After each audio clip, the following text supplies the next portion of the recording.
Yeah, give a hand to that. Awesome. Woohoo! So we showed that video because Sister Jenna just got back from LA. She was working with some pretty big names. You saw them on the screen up there. And John Legend, Louis Gossett Jr. I mean, these are change makers in our culture. Why?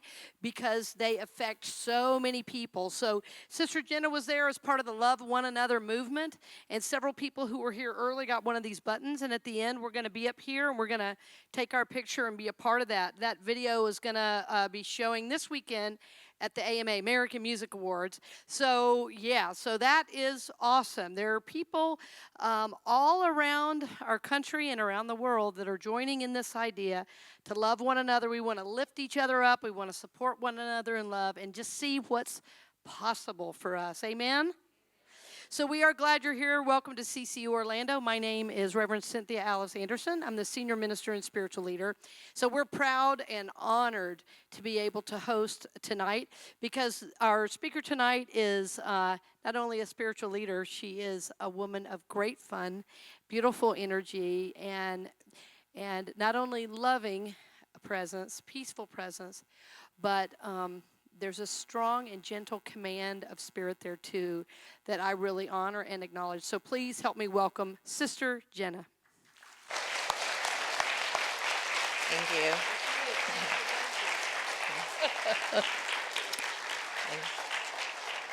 Thank you. You want to go? No, I just want to have a moment with you. Okay. Sometimes we just keep moving so fast that we forget to value those special moments. So thanks for having me. Thank you. Thank you. Just life, we do the best that we can to show up in the world. And I'm sure many of you are feeling a deep need to be as truthful as you can possibly be for yourself. There was an age or a time when we were doing so much for pleasing other people, and we reached a point, I think, because of just the way everything is unfolding, that it's called pure selfishness to be able to now spend a lot of time and attention on pleasing yourself from inside out with the idea or the knowing it's going to take care of everyone else too. Because we've done it from outside in. We've crossed our T's, we've dotted our I's, and still people had issues with you. Didn't you notice that? After you've done everything right, it's not enough. So something within ourselves is actually calling us to clear up the heart, to heal the heart, and to have my mind find a lot more peace. So yes, I was boogieing and partying up with John and all the guys up in LA, and I have absolutely no rhythm, But the director was really able to pull it out of me. And you might not know this, but I used to own 2 nightclubs back in the day. In Miami. I know, don't you love that? Wow. Oh, I'd love to see her back in those days.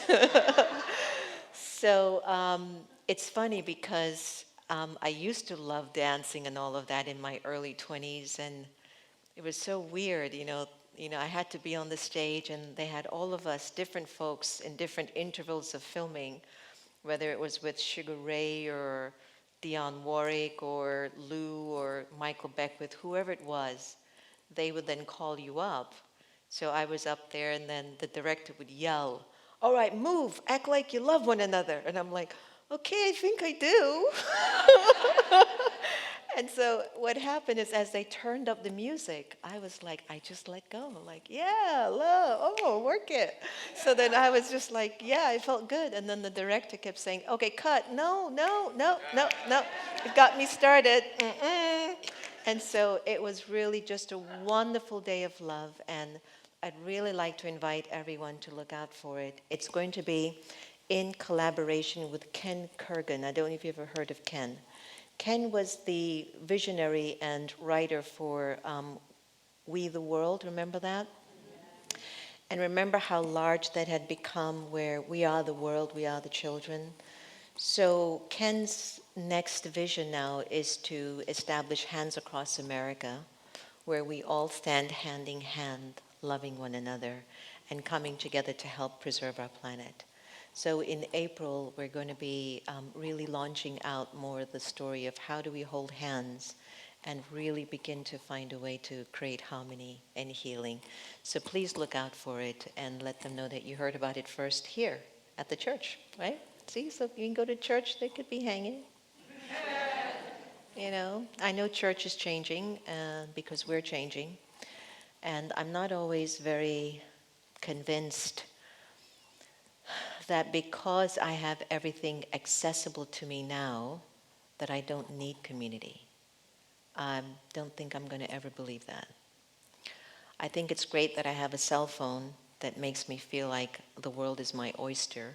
And I think it's great, one of the things I was just in LA yesterday, but one of the things that was coming up is, as they kept pulling who they were going to put on the stage, oh, so-and-so has 50 million followers. And I was in the back with everybody because I'm holding the space, right? Oh, and so has 12 followers and 200 million.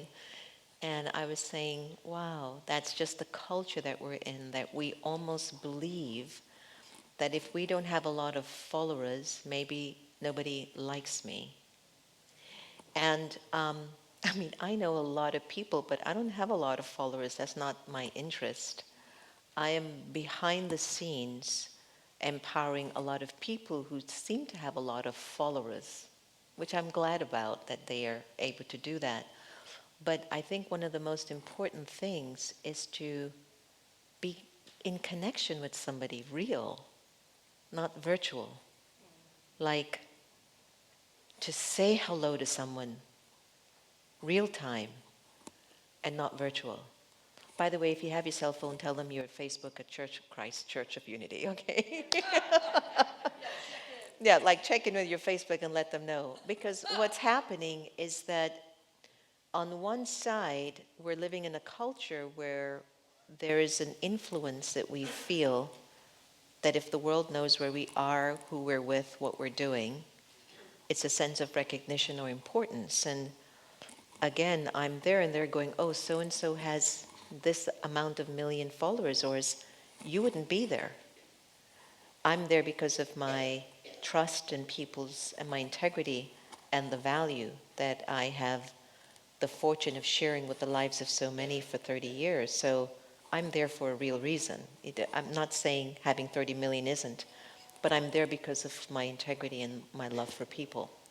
However, there is a community of folks that we need likes and followers. So even if I'm at church, do I support my church's conversation on social media?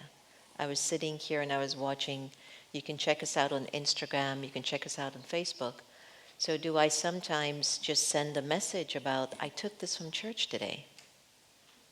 Because sometimes we're breezing through everybody else's information and we bypass our own tribe. Oh, well, I see that. I see them on Sunday anyway. Big deal. Right? I'm involved with an extremely large movement which is ran predominantly by women. It's known as the Brahma Kumaris.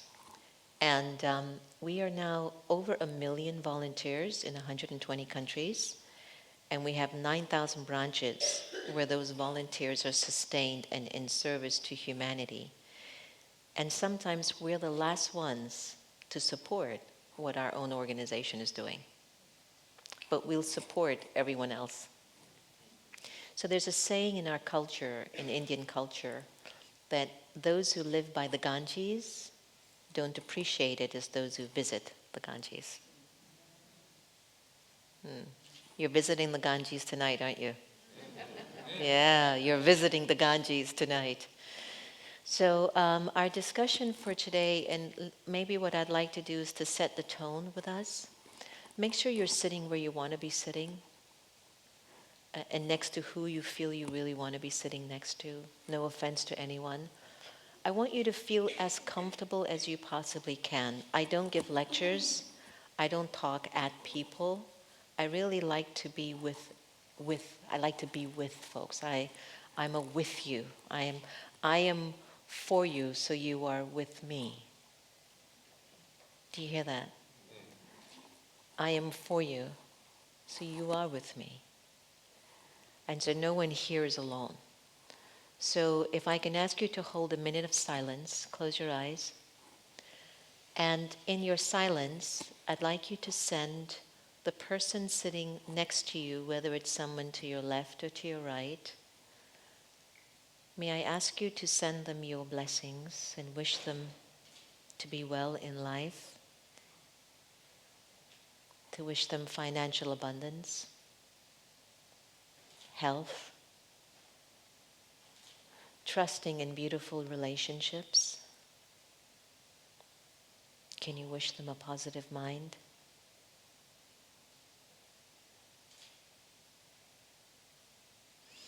Now take a deep breath, exhale, and I'd like you to do that all over again and see if you can even come from a deeper place for the person next to you.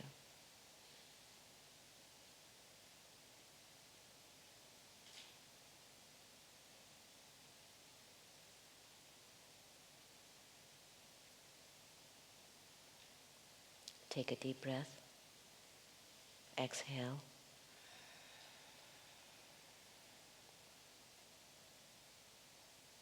wish them once again.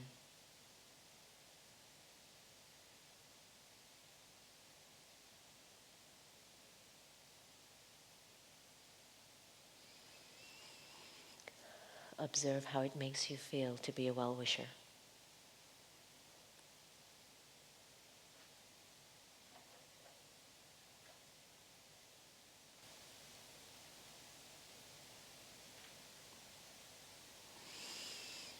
Breathe in deeply. Exhale. Turn to the person to your left or to your right.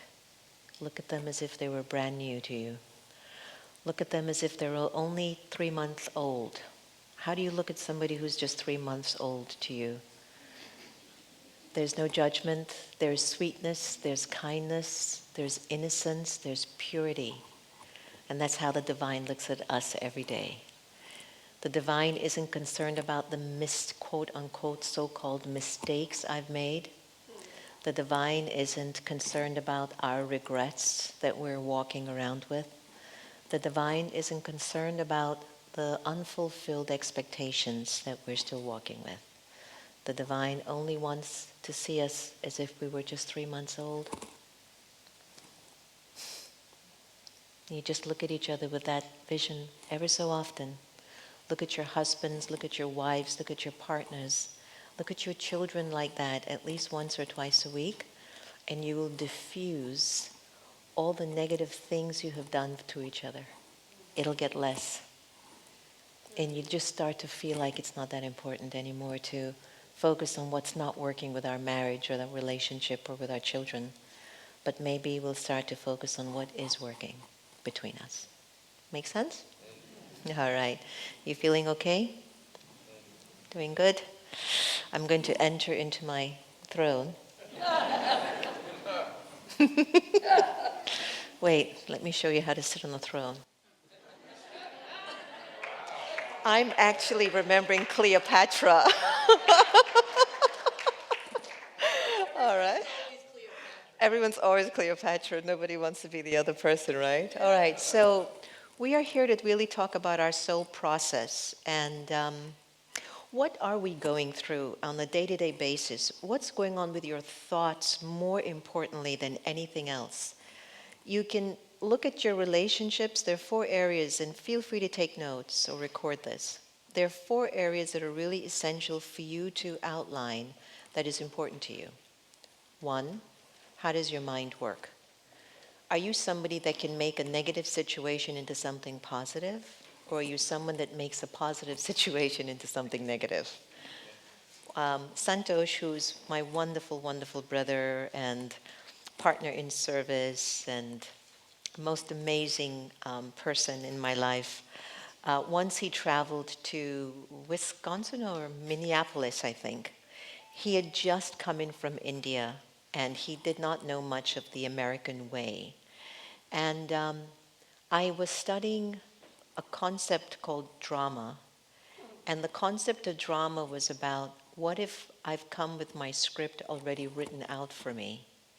And that's why I do what I do, say what I say, even against my conscious wish. Things are coming out of me, even if I know better, or if I should do it another way. So Santosh had watched me study the whole concept of this idea. What if this is all a drama?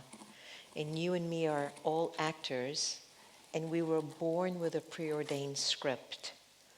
Would I blame anyone? Would I need forgiveness? Would I ask for forgiveness? Or would I just accept that's the part? How many movies have you watched and you kept sitting there in the theater going, please, girl, don't not go in that door. Don't open the door. But she did anyway, right? So even in your life, haven't you had moments when you could sense you shouldn't get into that relationship, but you did? You could sense you shouldn't get into that business deal, but you did.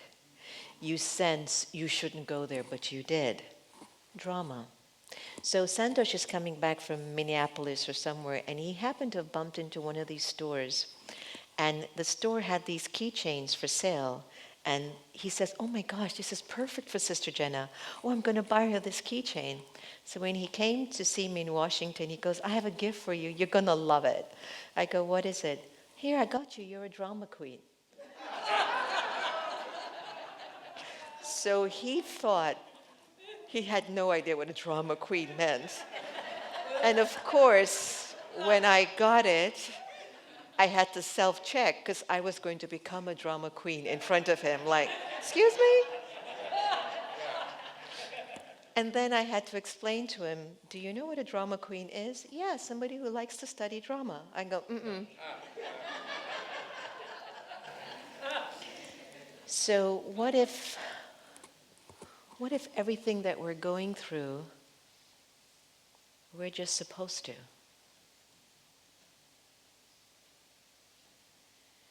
Just sit with it for a little bit. And one of the interesting things, and I don't know about you, but I can speak for myself, it's sometimes when I get attached to what I've been through, it slows me down. And as my attachment as an experience increases in the soul, it creates blockages and bondages and all the things that I don't want in my consciousness, but I've become accustomed to them, and I'm now accustomed to moving slowly, but I think really fast. I want the perfect mate to come yesterday. I want the job to increase my salary 10 years ago. I want my car, the best. I want the best house. I want the best scenario tomorrow.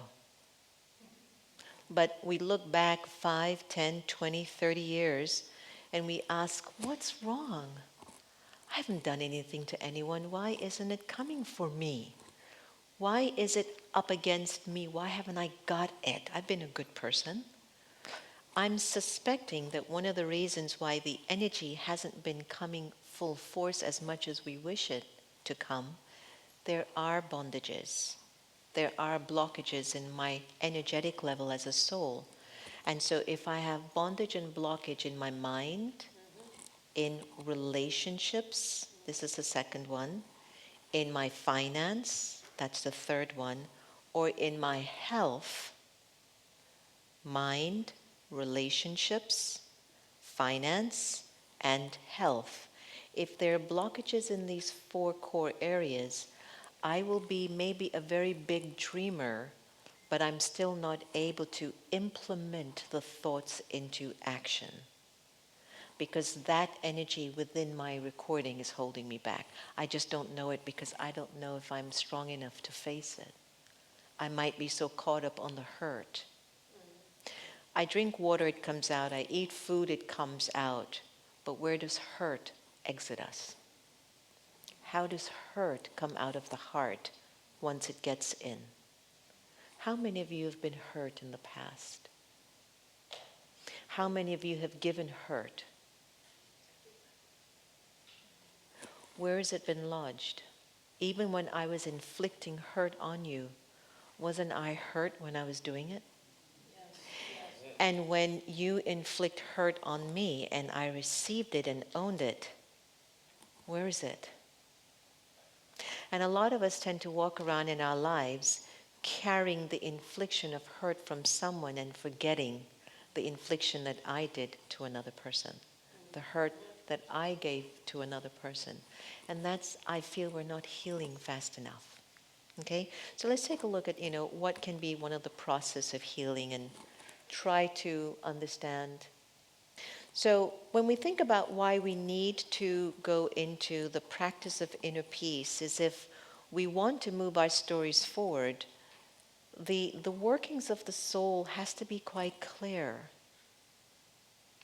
And so just for the rest of our conversation together, may I invite you to kind of pretend you've gone inside of the soul. I was speaking to Jose this morning, and I'm so glad that he made it. Thank you for coming.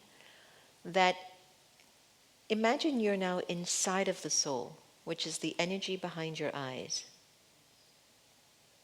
And inside of that energy that you are is the deep need for you to gain your inner peace. Okay? And if that internal world doesn't feel at peace with itself, and you can say contentment, are you contented with your mind, relationships, finance, and health? You can try to gauge it from just that, asking yourself that question. Is there full contentment in that particular area? So when your heart is clear and it's healed, you'll find that there's a natural goodness and peacefulness that starts to flow from you. And you can respond pretty thoughtfully to whatever's happening around you. How many of you are appreciating the kind of atmosphere that we're in right now in the country? And are you finding that there is benefit in what's going on in the country?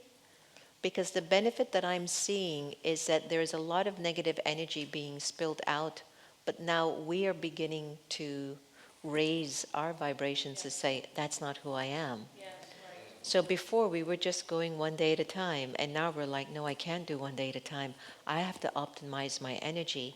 So if you're able to focus on where the benefit is, rather than the loss, then you'll give more energy to where there's benefit versus the loss. Okay? So always remember that. What you feed most in your thoughts grow. So if you focus on the negative, you're adding to the negative. If you focus on the hopeful, like the video you saw before we came up, just being there yesterday, there was just so much hope in Hollywood. And there's a lot going on in Hollywood even too, but there are people that are trying to make it into a better place, right? So do I feed those folks and support that energy, or do I focus the other part of what's going on? You see, so you will always have the power to choose. So everything starts with the heart. You have to check how your heart is feeling.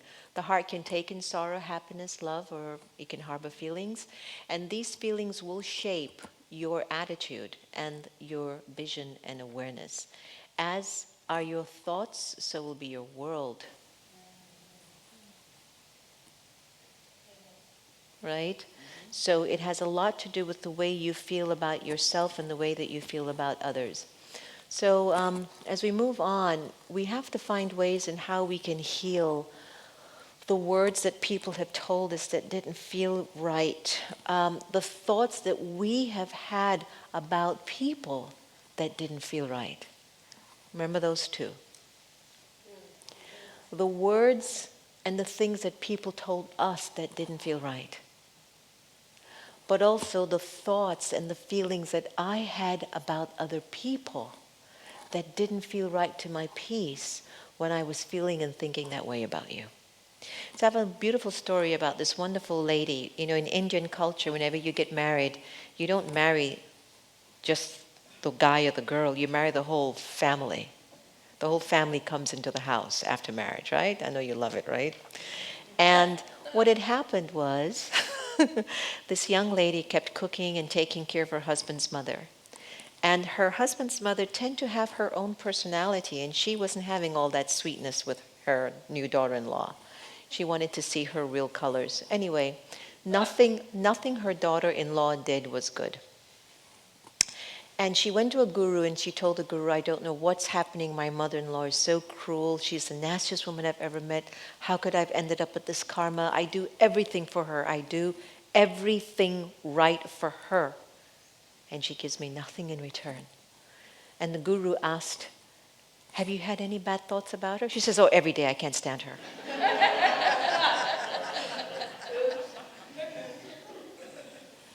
Remember that one. So externally, my head says I need to do this. But internally, my heart says I don't have the capacity. And that's why something inside of us needs to be addressed. That's what tonight's about. So we have to clean up the heart by dealing with issues and feelings and by taking what we need and placing a full stop to what we don't. What are you willing to put a full stop to tonight? Write that down, put it in your notes. Is there a relationship? Is there a belief system in the way you earn money, spend money? Is there something that you're thinking about that you don't want to be thinking about it anymore?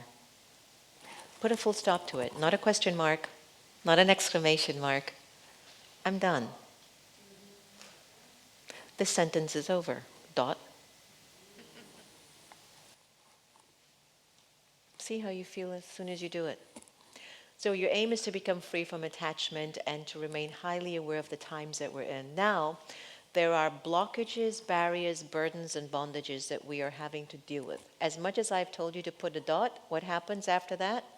Dot, dot, dot. And the dot, dot, dot will increase even more when you come out of here and you're like, she said a dot. And then you might have an explanation. Well, what does she mean by that? Tell people to. And then you start to realize the dot was so easy. When she told me, I was like, I'm done.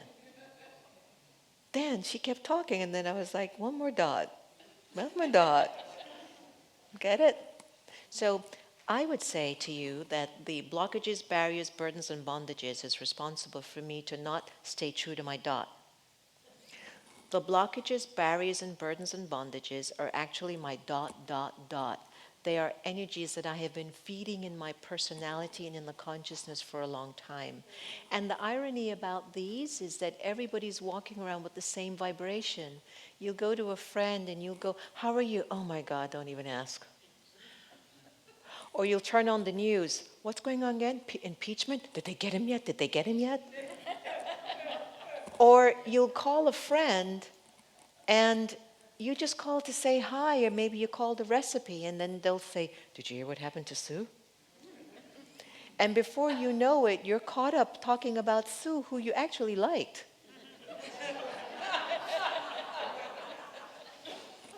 And then when you hang up, you almost feel a little guilty, but you're like, oh, okay, thanks, I really enjoyed that. And you start to get pinched, but you don't know what to do with what you've just done for the last 10 minutes talking about Sue, somebody that you actually like. Yes, yes. Blockages, barriers, burdens, and bondages. So what's a blockage? It's an emotional experience that you don't seem to be able to get over. Write it down. What is a blockage? It's like in India we have something called a bullock cart. Have you seen a bullock cart?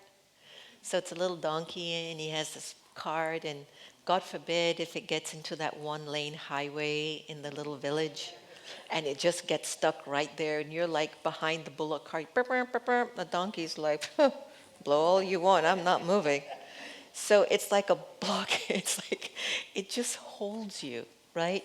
So I want you to pause for a moment and think about, is there a blockage in you right now? Is there something that you're just not able to get over emotionally? Write that down, think about it. Put it in your phone notebook. If you don't have pen and paper, take out your phone, put it in your notebook. You're going to get some touchings tonight, so don't let this pass you by and you miss it. So feel free to take out your phone, but keep it on silence, please. An emotional experience you just can't seem to get over. So a blockage will cause you pain in the heart. That's why they go, the person's valve or arteries in the heart is blocked.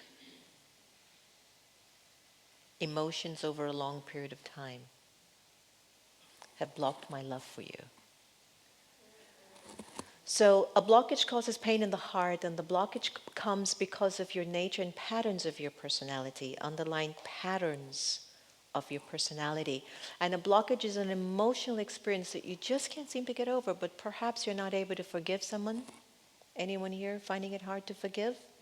You feel like when you forgive them, they have it over you, right? Like, gosh, should it be that easy? I mean, should I really forgive them and make it that easy, like they didn't learn a lesson? But I go back to the beginning of my sharing. If this is a drama, and you and I are actors, and we're all given a script already designed for us to play, do we need to forgive anyone? Does anyone need to forgive me? Was that just supposed to happen, period? No more dot, dot, dot? How do I move on? Why did you do that? How could you have been so unkind? And then you wonder, they must have been compelled by that script. Why would they say or do what they did? So how am I going to use so much of my life waiting to find out why you did what you did? And how much more time am I going to use with my life not being able to let it go? Because that energy is lodged somewhere in the soul. Somewhere.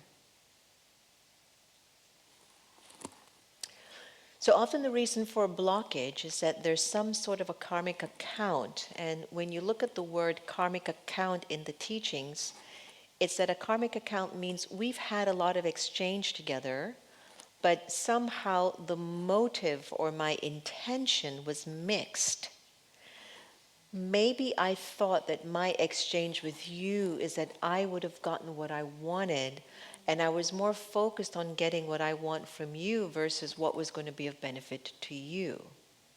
So if I'm doing that over and over again, and I'm in a relationship with you trying to convince myself that, oh, this is good for you, trust me, it's good for you, when deep down I am the one that's really getting the benefit, there creates a debt between me and that soul. There's another way of looking at karmic accounts. It means that I've been having this exchange with you, and I might have been very unkind or mean or vicious to you and thought that I got away clearly. But because I as a soul felt the deception that I was giving out to you, my soul has recorded, you've just created that debt. And it's somewhere, somehow down the line, that debt comes up and says, you know, you will have to pay me back. And so whenever you start to feel that you're in a very challenging marriage or a challenging job, or you're going through a challenging health crisis, one of the ways that I tend to look at it to give me comfort is I'm not going through this because I'm totally innocent. What do I need to do to finish this? So then I start to look at virtues and qualities and love and peace and purity, because I found that I give suffering to people when I'm virtueless, not when I'm virtuous. Yes. Right? Thank you, Sister RCC. So let's take a look at barriers. There are things that stop you. There is an obstacle that you don't seem to be able to get around. That's a barrier. And all of that is coming from some experience that the soul is holding on to. So if it may be a clash of personalities, it may be your own waste, thoughts, or doubts. You may become even tired or disheartened because of a barrier.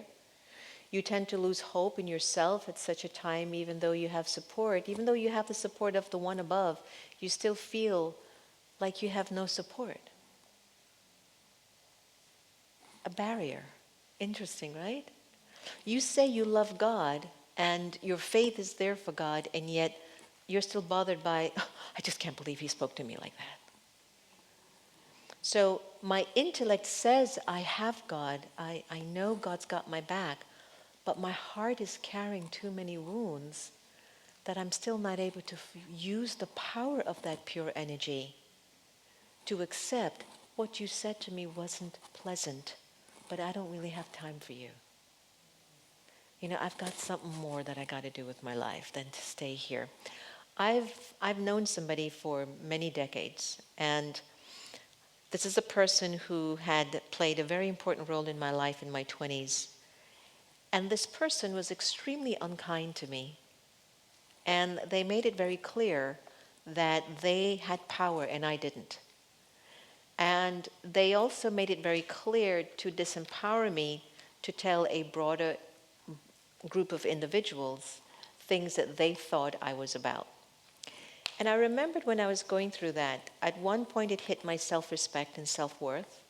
At 2, I started to believe maybe they're right.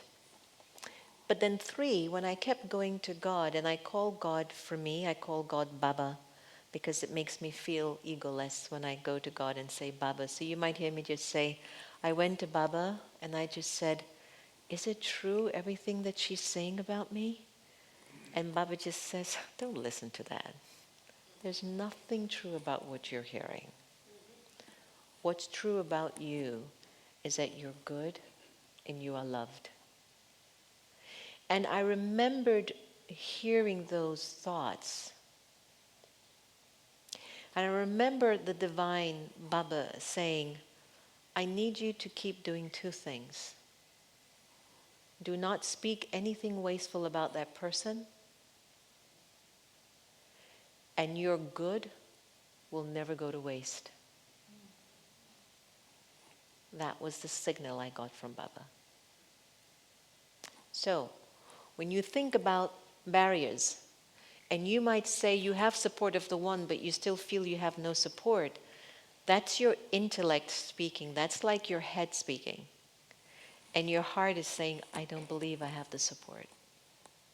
So that's why when the heart's not feeling all of these pure feelings, then you have to ask yourself, what's happening to me? Why don't I feel that? Intellectually, I know it. Why don't I feel it?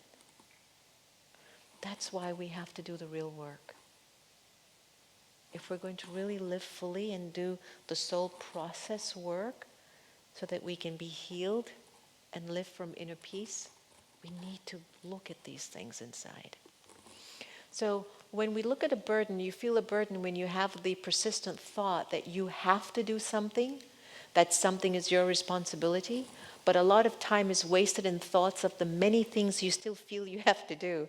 Has anyone ever had that feeling? Oh, I've got so much to do, but it's just not enough time left in the day.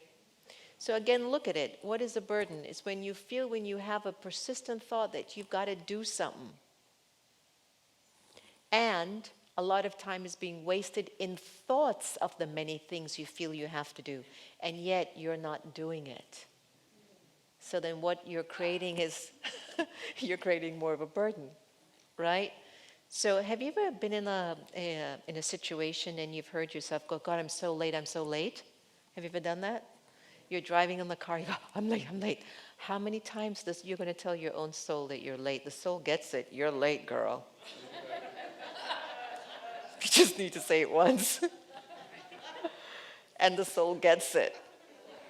But what happens is you keep creating that thought over and over again. The energy of being a late person starts to increase, and you start to get used to having the burden of being late. Don't even talk about the amount of people that just so much, they are so not into you because they know that you're always late.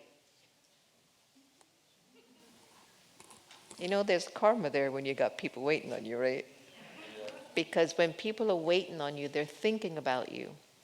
And when they're thinking about you like, oh, Jesus, when are they going to come? That vibration towards you every time you're late slows down also your progress. But then there's a wonderful story about a brother that I know, and his father said he's like so forgetful. This is another thing. Not only is he forgetful, but he's late. But his father told him, you're going to forget your own funeral.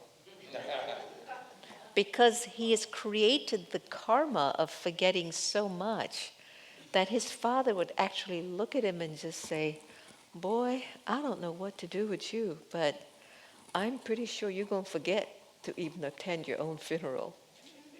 That's how much of a forgetful nature this person had. So imagine what kinds of thoughts they keep having that they can't focus on what is essential. So there's a deep-rooted karmic stuff going on there, right, that they need to sort out. So others feel burdened too if you're burdened. So these thoughts also get transferred to other people and make them heavy. You ever been around a very burdensome person? It's okay. If I'm not burdened, they're burdened. Oh, everyone's burdened too. And you just spin the pot, you know. So we also feel the burden when we worry about other people. That's a tricky thing, especially when you're living with them or they living with you. But again, I go back to what I opened up with. Everyone's playing their part. And the moment I find that I'm affected, I don't necessarily argue with the actor. I tend to be a little bit more, I don't know if the word is frustrated or, and I shouldn't do this, but I tend to be a little bit more harsher on myself, and I go, you're losing the understanding of what your lines are. This isn't you. This isn't your part.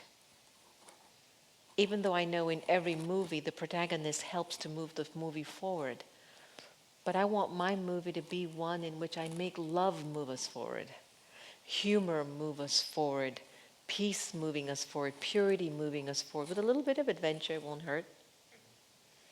But I don't want to be the drama queen moving everybody forward in that way that, drama queens represent, not the one that Santosh meant for me, but the other one.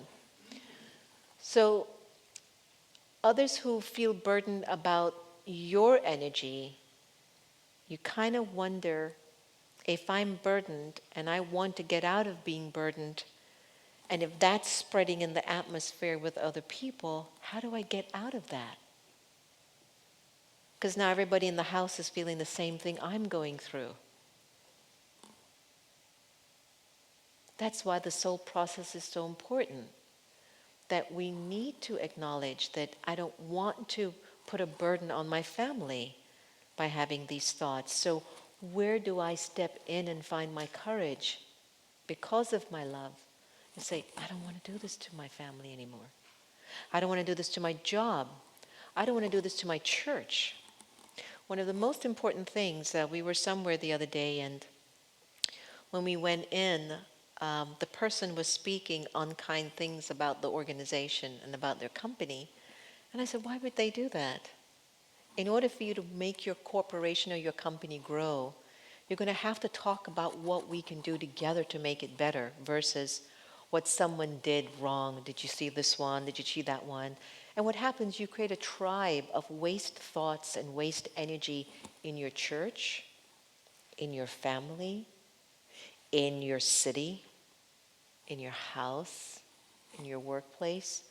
And your head is saying all the right things. Oh, we should do it like this, I don't know what he thinks he's doing. It should have been done more like this.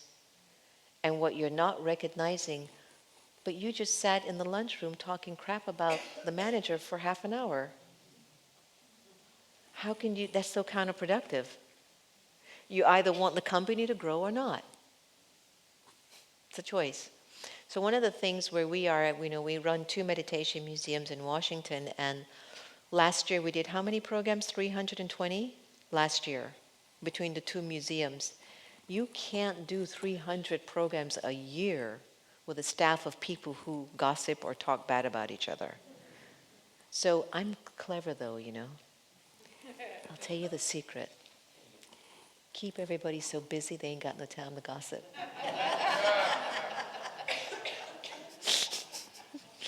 It's like, okay, we gotta get this done.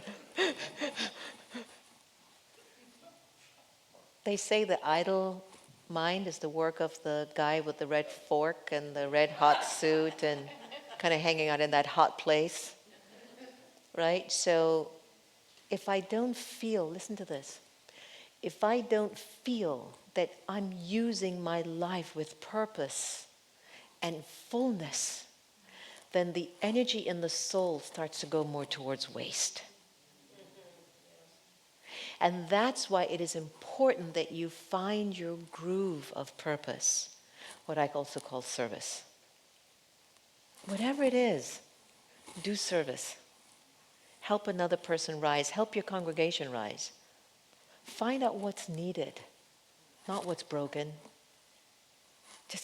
We had 2 or 3 sisters, and it was like I tried everything with them, like just get over it. And then after a while, I had to come up with a rule. No one can work with anyone here who dislikes another person. Sorry, this is not the place for you. No gossiping. So we had these rules. If you dislike someone in the team, you can't stay here. I'm very sorry. So I'm very specific. And that's why things are clear. I mean, we still have issues. But imagine we still have those rules, and there's still issues. Can you imagine if all those things were still in there, mixing up all the time? Did you hear what happened with Sister Jenna? Oh my God. I don't want to pick up those vibrations. I don't want anyone to be talking bad about me when I know I've given my whole being in service to humanity, and just because I'm not perfect, you're going to spend 20 minutes on my imperfection when you could have been blessing me? That's how I see it. How many of you love football? How many of you love basketball? How many of you love no sports? How many of you have watched a game and you're like, oh gosh, I can't believe he dropped that ball. He's so foolish. How many of you done that? Oh, come on, I could have taken that. I could have taken that from the three-pointer. How many of you done that? I love how he says she did. You do it all the time. Right. So what happens is the player on the field is having a completely different experience than the spectator. So individuals who always got something to say about you, until they get into your life and are living your moccasins. Don't you love how I do that really mean too? Just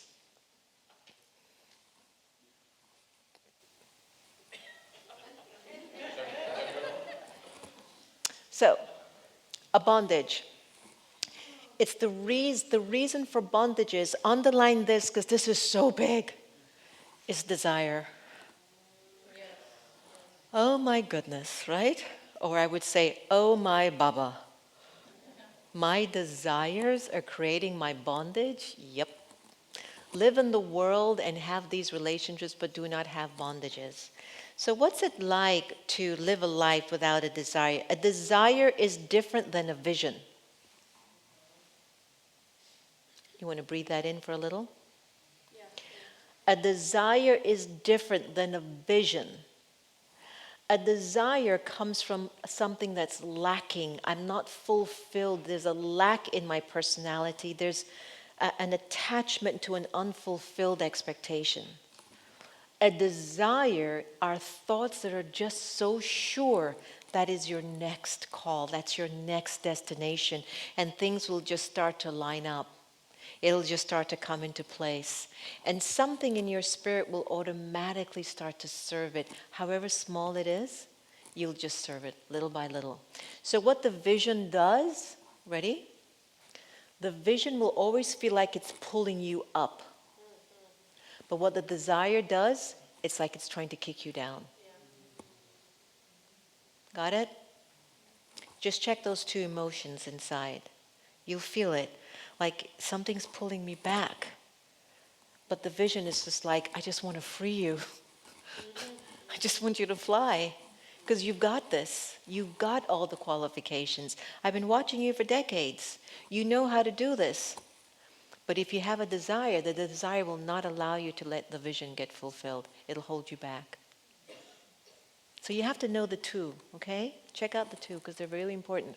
So the reason for bondages is desire. You live in the world and you have these relationships, but don't get bondage to them. Don't do it. So how do you know if you have a bondage? You see it as your responsibility to give happiness through that relationship. Read that again in your mind. How do you know you have a bondage with someone? You think it's your responsibility to make that person happy in your marriage. Your kid happy, your manager, your supervisor, your best friend, a relative. There is the experience that no matter how much you try to make the other person happy, they're just not satisfied. So bondages arise when you're trying to make others happy, and in spite of that, they still take sorrow from you. Because my desire is a pure desire. I just want to see you happy. Don't you know everything that I've done is just for you? Why aren't they happy? So that's why something inside of the soul needs a little tweaking, just a little. Does that make sense? I'm sure it's hitting you, isn't it? Doesn't it make sense when you look at it clearly like this? Yeah. How many people in your lives have you been trying to please? Take a deep breath, blow them out. If it, like you said so many, just do one of these.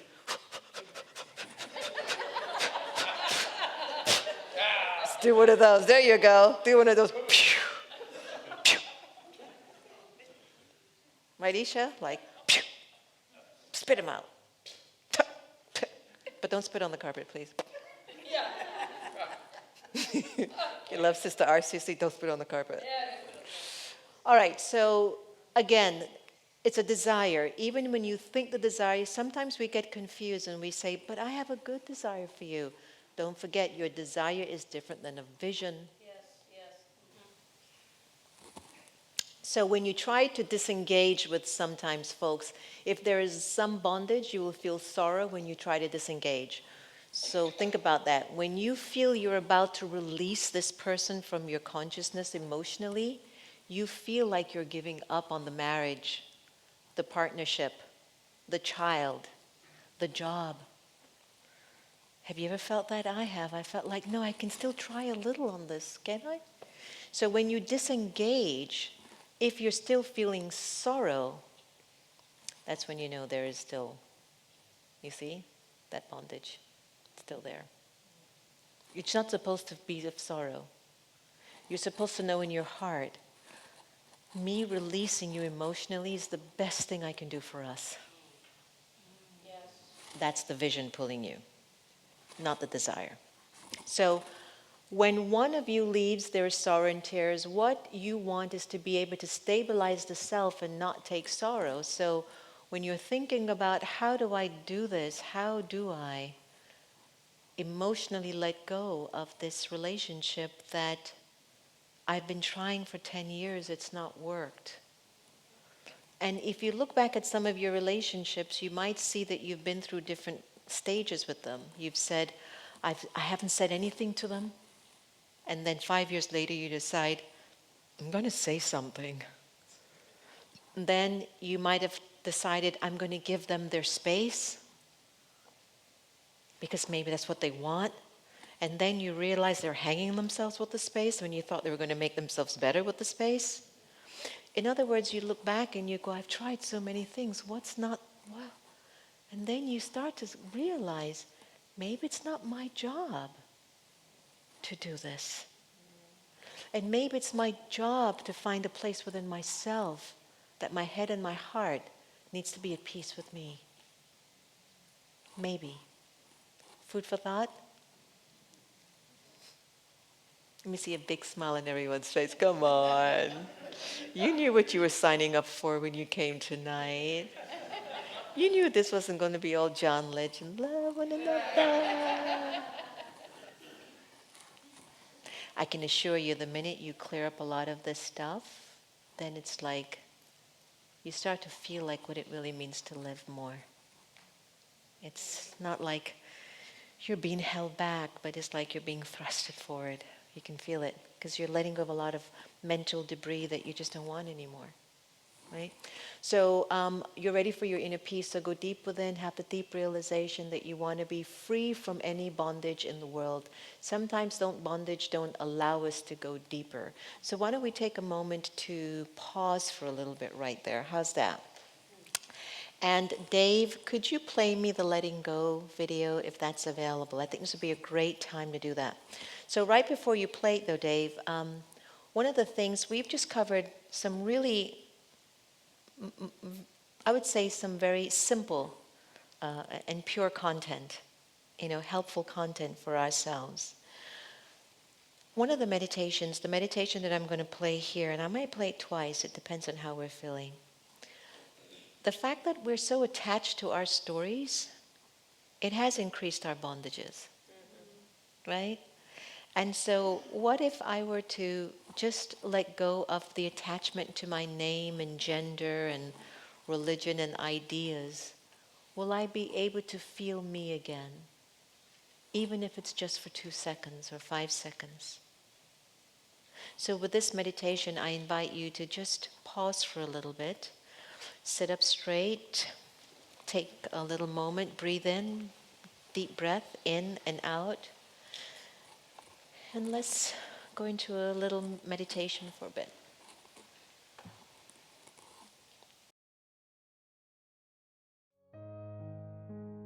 Om Shanti. The time that we choose to be aware doesn't necessarily require me to just sit and meditate.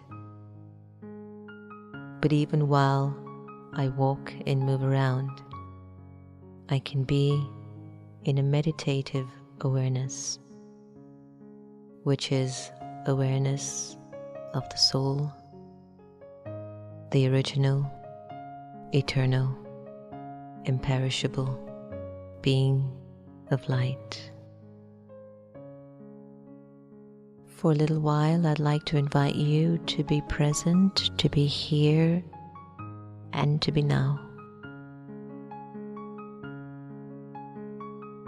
Allow your mind to settle in the moment, to relax.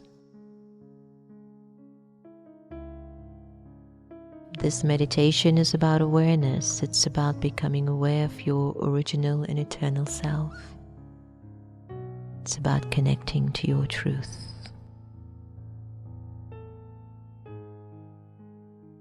Let go of your name.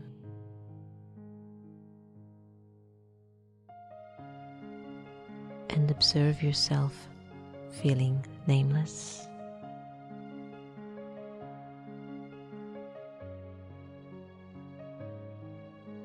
Let go of your gender to discontinue thinking you're a man or a woman. Let it go and observe how you would feel walking around without a gender.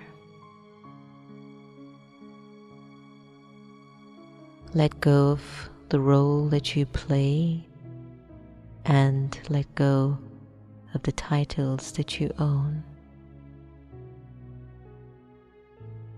Observe how you're feeling as you are gradually letting go.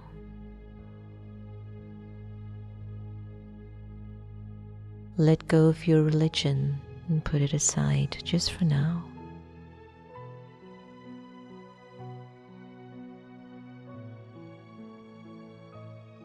And let go of your nationality and even the language that you're accustomed to.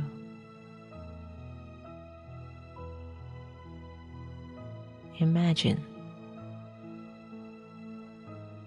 you have no name, gender, role, title, religion, nationality, or even a language.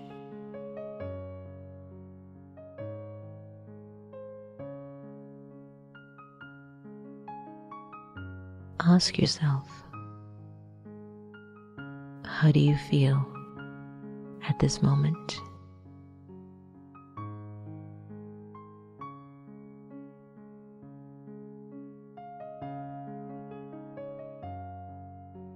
And in this feeling, who would think of you, and who would you think of?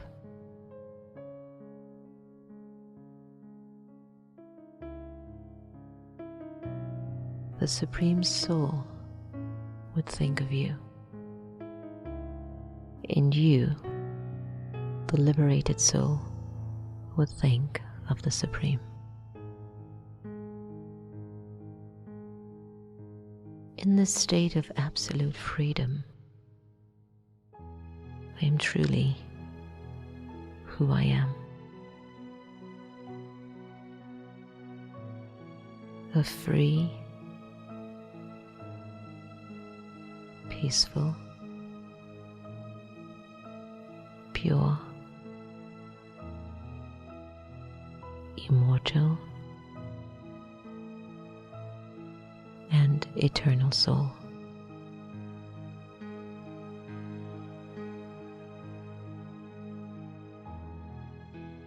Allow yourself to just be absorbed in this awareness.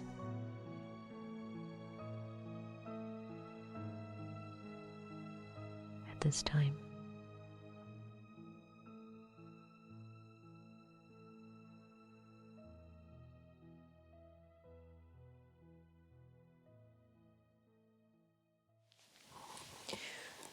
So take your time. Don't rush back into the space. Just take your time. No rush. And just observe for the moment what the spirit is feeling, what the soul is feeling. Maybe a kind of a peace or rest, or comfort, maybe a clarity, maybe even a disturbance. Maybe a resistance. I don't want to feel that right now. I don't want to. I want to live in the energy of my resistance just for a little while longer. But if you can identify that, that's also a good thing. That's a product of your meditation. Okay? All right, so let's move the energy. Give me a big smile. Show me some teeth.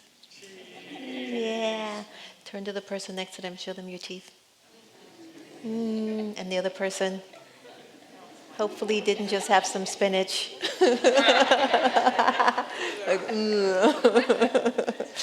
all right, everyone's okay?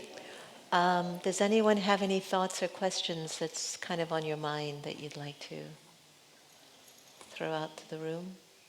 Are you okay? Kind of settled? Helpful so far? Yes. Okay, good. All right, so the thought form is our next way of looking at this journey. The thought form that you keep feeding in your consciousness is creating your reality.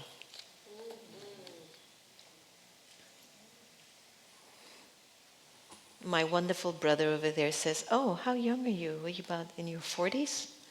I was like, what is wrong with his eyesight? Doesn't he know I look like 25? And then he went as far as asking me, well, how long have you been 25? Who that? Who would say that? And then I was realizing that one of the most important things for us to always remember is the way you look and feel has everything to do with what you've been thinking.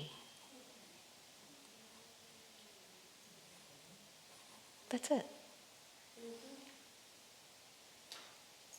You know, after the program, he's going to ask, now tell me really, how long you been 25? A thought form is a subtle creation of your own making. How many of you sometimes say, oh, he doesn't like me, just because he didn't say hello? How many of you have made up thoughts about relationships with people?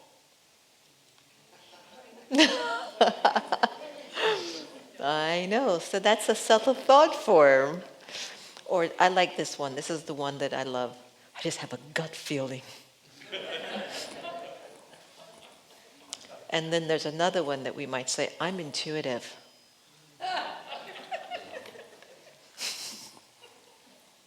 My mother's very psychic, and she was born that way. And to her shenanigans, as she gets older, she doesn't really remember or know much of anything.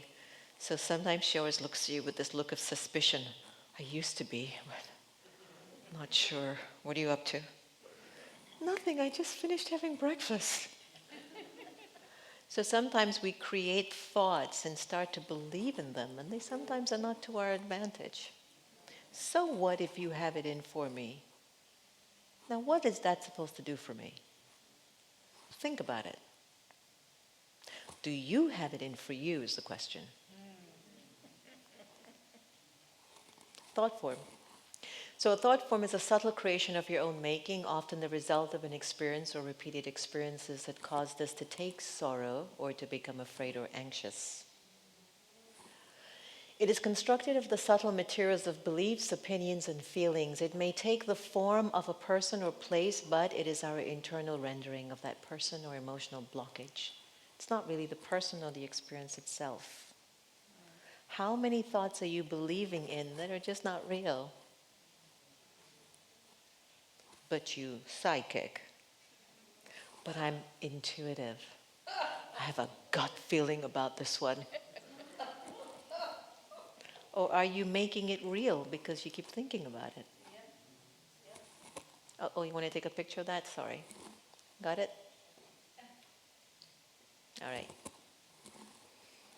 Santosh is recording it, so we'll send it to Rev, the recording of the session, so you'll have a copy. Just FYI. Thank you. You're welcome. Hopefully he gets it. And the audio is on.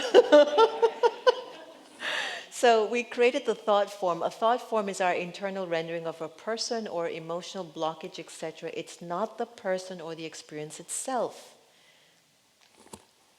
So do we have to live with these thought forms forever?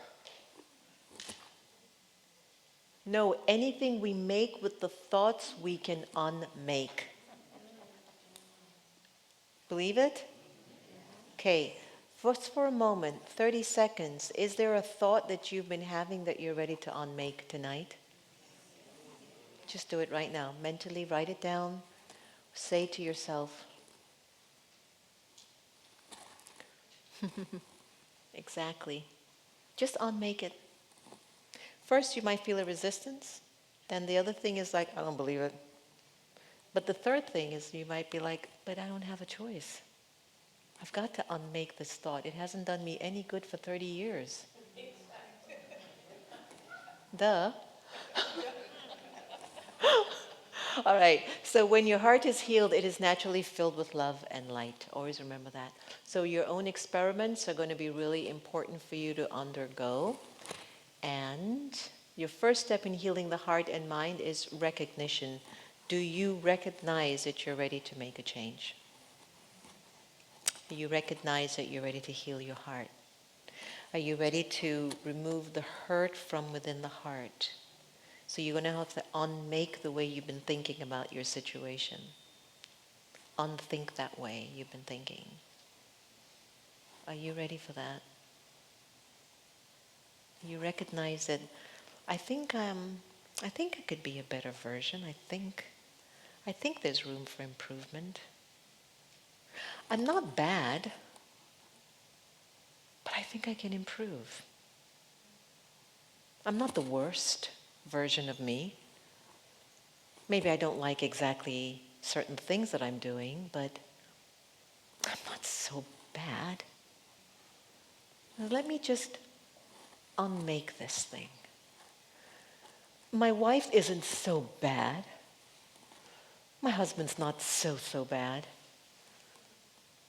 My teenagers aren't so bad. What do you want to unmake? Give it some thought tonight. So take a moment.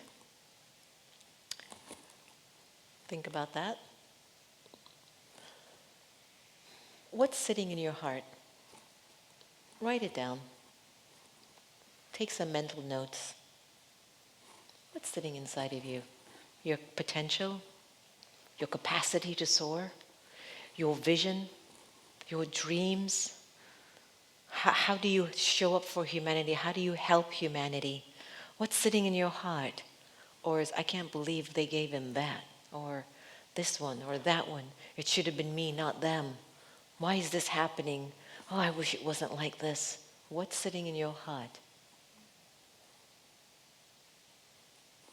Take a few moments, immediately just jot down whatever comes up in your mind.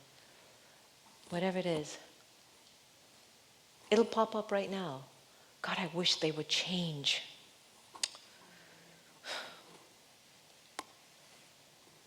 God, I wish they would just get me already. I wish I could get my big break. When am I going to get my break? When am I going to get a moment? A lot of things are sitting there, isn't it? And let me explain what I mean by what's sitting in the heart. It comes up without any thinking. It's so easy, it just comes up. We have a morning class every day at the centers all around the world called the Merli. And sometimes in the middle of the day, we might ask one of our fellow practitioners, so what was your Merli point for the day? They'll go, I don't remember. But if I were to ask them, so how are you and Mary Jane doing? Oh, I can't stand that girl. So what that proves to me over and over again, truth, which is what I need for my system to be empowered, isn't sitting in my heart deeply yet. But what seems to sit deep in my heart very naturally is all the stuff that I've been through. Because it shouldn't be coming up so easy. So what has the opportunity to come up very easily is all the good stuff that your heart is feeling now. Like coming tonight is good stuff. So that's going to sit in my heart, and that's going to carry itself with me. Like, I'm going to wake up tomorrow morning, because after I tell you what time you got to wake up tomorrow, you might not have wished you came. But recognize what's in your heart. Write it down honestly. How many of you have heard of the author Ainsley MacLeod? He's a very great psychic healer, and he's sort of an intuitive psychic. I don't know what he is, because I don't really believe in all of that. Even though my mother's like that, I don't really believe in all of that. So growing up with her, I used to be like, oh, would you just get down to the real world, woman? But anyway, I have learned to evolve in accepting that. And on my radio show, which is the America Meditating Radio, I was interviewing Ainsley, and Ainsley says, I should have asked your permission, Sister Jenna, but I have to tell you, I'm seeing so much in you, but one thing in particular is standing out just for right now, but there's a lot about you. He goes, I see that you were this and this and this in a particular period in history where you had a lot of power and you abused it, and a lot of people were hurt as a result of that. And I said, oh, now I can see why I've had issues in this particular area and that and that. It makes sense. Because now I'm such a fluffy, sweet, loving leader. It's like, it's not a good thing. Food for thought. But what I mean by that is, I am so clear that I'm not going to give sorrow because of my position of power. And I wonder, because I know so many people in positions of power, and I have seen that it's not that they're doing anything wrong, but when you're in a position of power, you also have to be very mindful about the hearts of people, which a lot of people in leadership position tend to forget because they're so caught up in the directions of what needs to be done, so to speak. But in this birth, it's like, no, only 10% will go towards that. I'm very clear what that does. So when he told me that, I says, that doesn't make me feel good. I would have hated to have been in a lifetime being someone like that. And then about a year later, I was able to look at that and said, but it's okay. If that's who I was, then that's okay. And there was something very healing in that. So the reason why I said to check what's in your heart, sometimes when you go in, you want to look for all the good. But sometimes there's stuff there that's the pushing energy, pushing you back. And you want to be aware of what that is. Meditation will help you to recognize what's going on inside of you. We had a chance to do that, so we did our pause and we reflected. So it's time that we prepare them to let go. So sometimes thought forms take the form of a projected wish. Someday my prince will come, I just know it. And then everyone who comes, we project onto them the image of a potential prince. Have you ever done that? You could be the one.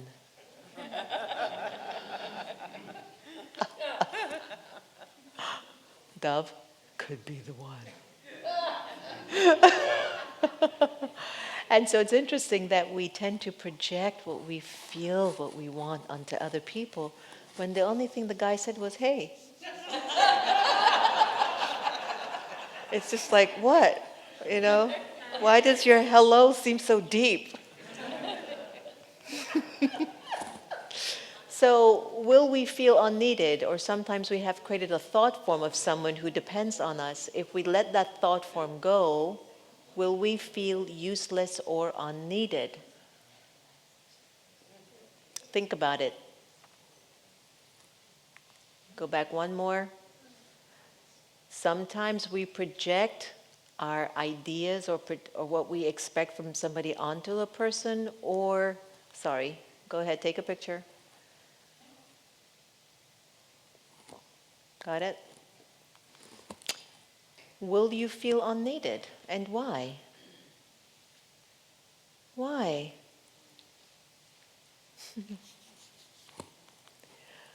If you find guilt in your heart, if you find you have been holding guilt or self-blame, you will want to include writing an apology letter to yourself. So if you have the time tonight before you go to bed, feel free to take out the journal and find out what you're ready to tell yourself. I'm sorry. I'm so sorry I've been thinking about you like this for so long. And the only reason why I've been thinking about you like this is they told me I was like that.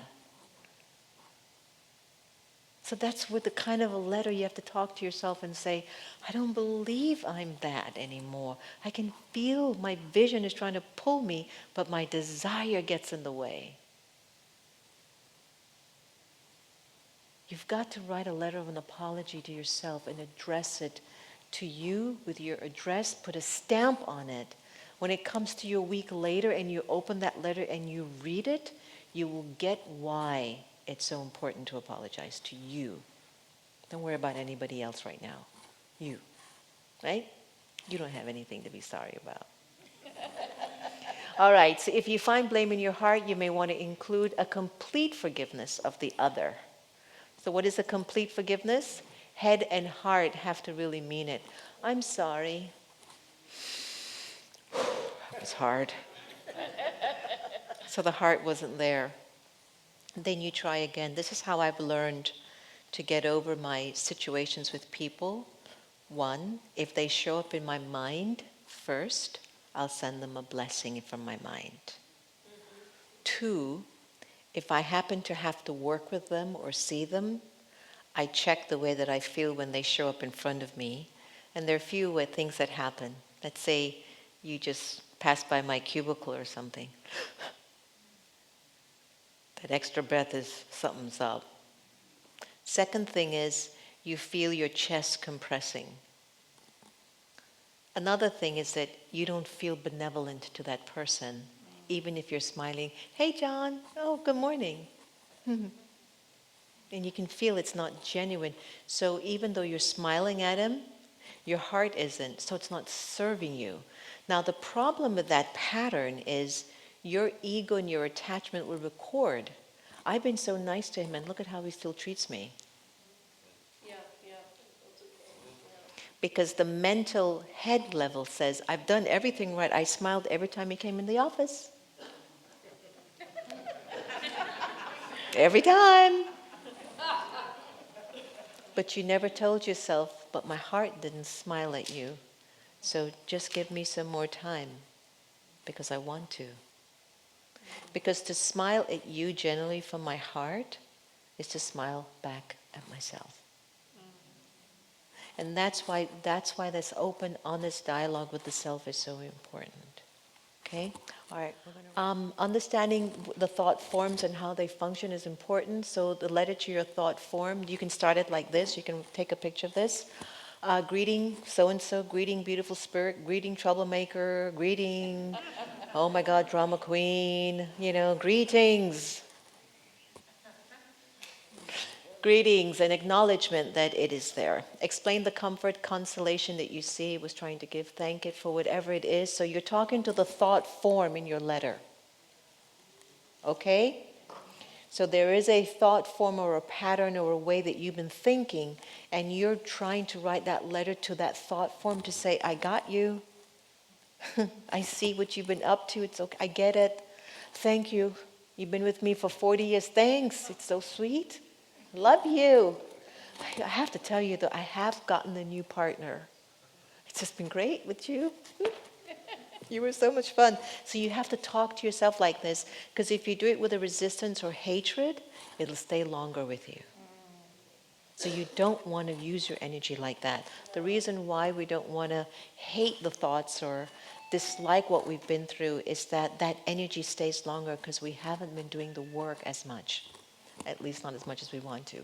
So you got to tell your thought form, it's time for you to go. I want you to go. You must go. But say it sweetly. You must go. Say it like the Indians do back home in India. Sometimes you never know if we're saying yes or no. You must go. Okay? You must. And it's so sweet that you really have to go. All right, so show it to the door. Before you start writing, elevate your awareness, though, by going to your eternal companion, God, the source, Baba, who knows you completely and loves you completely. Keep the company of the source with you. It's the most important companion on your journey. You're not in this alone. The source is with you. Whenever you connect to God, you connect to you. The energy of God is benevolent, is very pure, is very peaceful, is very powerful, and is very wise. So that means if you spend a lot of time with your mind and with your thoughts in a connection that establishes a relationship, then you start to gain an experience of that connection and relationship. So when you're having a relationship with Baba, with the source, you start to experience the benefits of being in the companionship of that energy. So when you're with that energy more with your thoughts, words, and actions, you start to feel, well, this is how Baba would respond to this person that has been very unkind to me. This is how Baba would help me to choose if I should go into this job or not. This is how Baba would signal to me, this is a good partner. This is how Baba would teach me I should think this way about my mother-in-law, about my wife, about my husband, about my child, about my government. Because the energy of God is always of a higher way of looking at a situation than a lower way of dealing with it. So always use that energy to help you to find the right answer. It'll always come from, how does this work? Rather than, I'm only in it for me. Forget about you. Even if you're breaking up in a marriage or in a relationship, there's a way that you can do it where your basis of your intention is, I don't want to hurt you, but we have grown separately. And maybe I haven't given you the best of me, and maybe you haven't given me the best of you. But I don't know if I have what it takes to make it work right now. So there are ways that you can talk in your relationships, even with your jobs.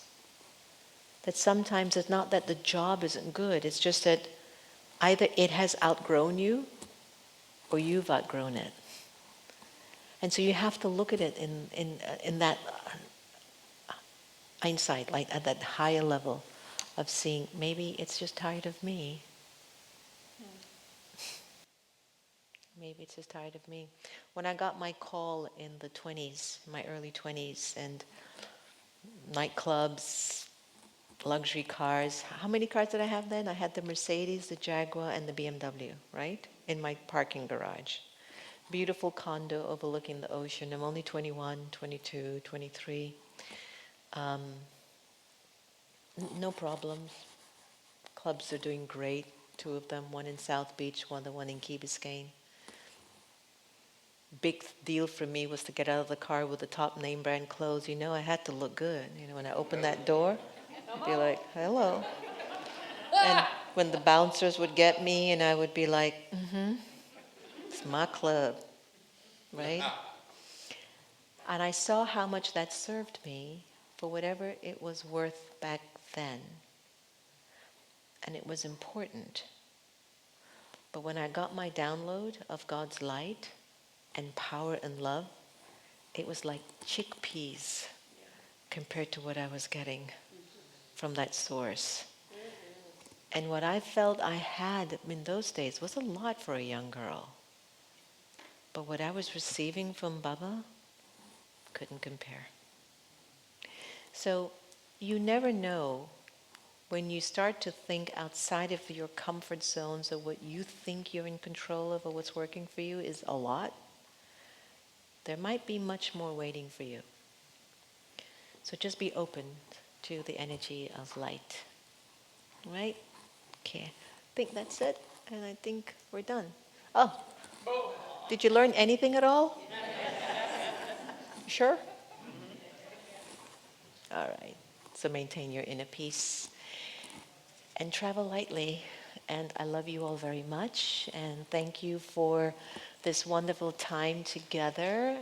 And I'm so glad nobody fell asleep, because usually I put people to sleep.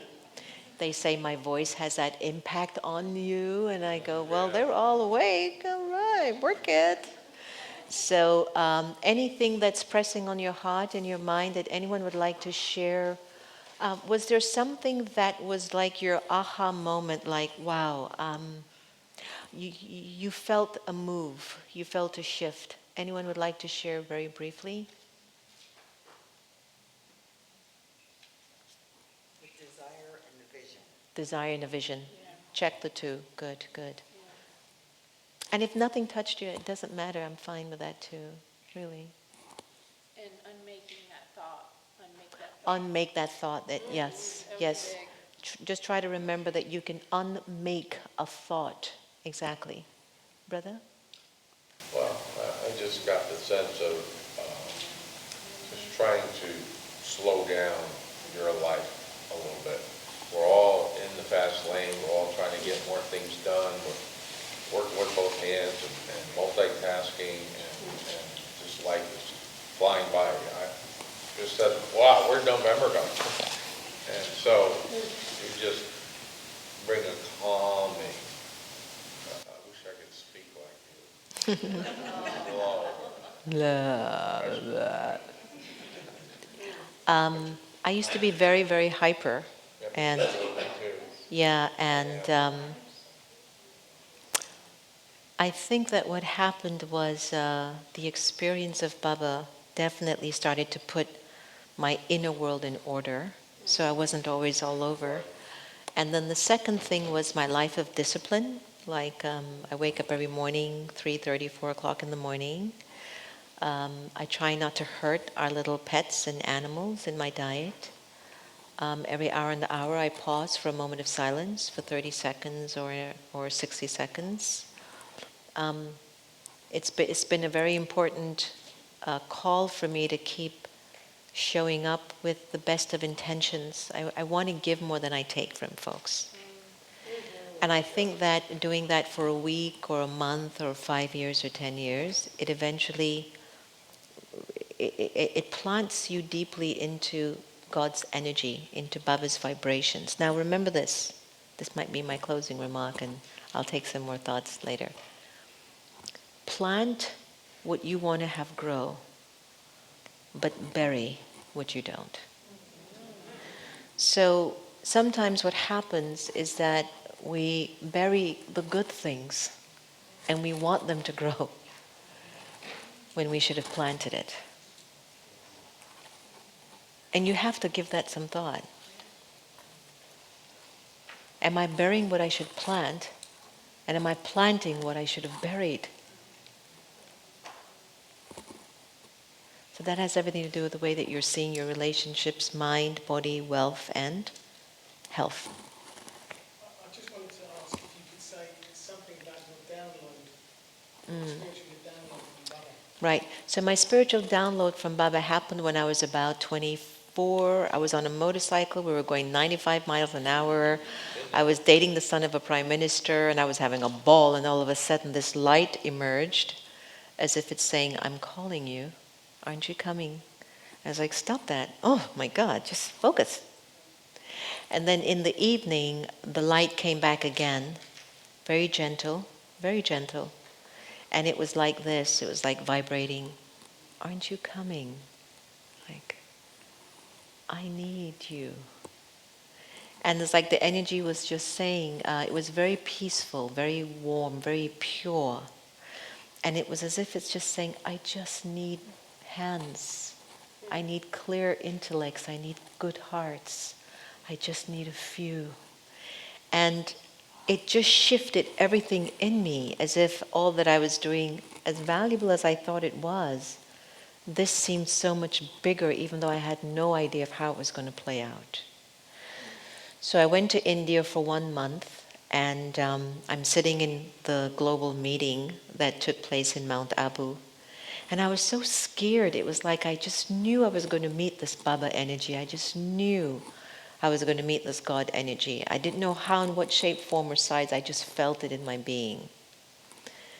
And my heart starts to beat really, really fast. We have this sister who's like a clean channel. And she came out on the stage and she's sitting there. I was like, whatever, but my heart's beating really fast and I'm feeling, I'm not going to meet Baba. And all that was coming up in my consciousness, brother, was all the naughty things that I've done. It was like, and I was like, I'm not going to do this. I won't be able to do it. And as I was getting up from the floor to leave the hall, that energy comes back again, that love and that God energy. And it was so clear as the sister who was the channeler, she just sat there. And as I was getting up to leave the room, because my heart is beating out of my chest, I can't do it. As the energy enters the room, the energy just was this soft, loving feeling. It says, I don't care what you've done. I just need you to be pure. And I just sat there and the energy just, God's love just started to fill me up. And I sat there for hours just. And then for 3 days as I'm in India, I'm walking around, no longer Jenna, which is Jenny from the block. I've been loving that one lately. But then I started to become Sister Jenna, which meant I wasn't the same person. And I don't know what happened. I was just opened. That's all. And so when that download happened, it was more of an experience, brother. I was so nervous. I didn't think I was worthy to be loved so purely without an agenda. And I don't know what was in my fortune, but the awakening occurred. And that's been 30 years that I've been awakened, and I haven't gone back to sleep. So I don't know. I've just continued. And I think it has supported me because of our teachings, that it helped me to stay clear with our regular teachings every day. Stay on course. Don't get caught up by the illusions of the world. This is it. Yeah. Mm-hmm. And you had a question? A thought? Yeah.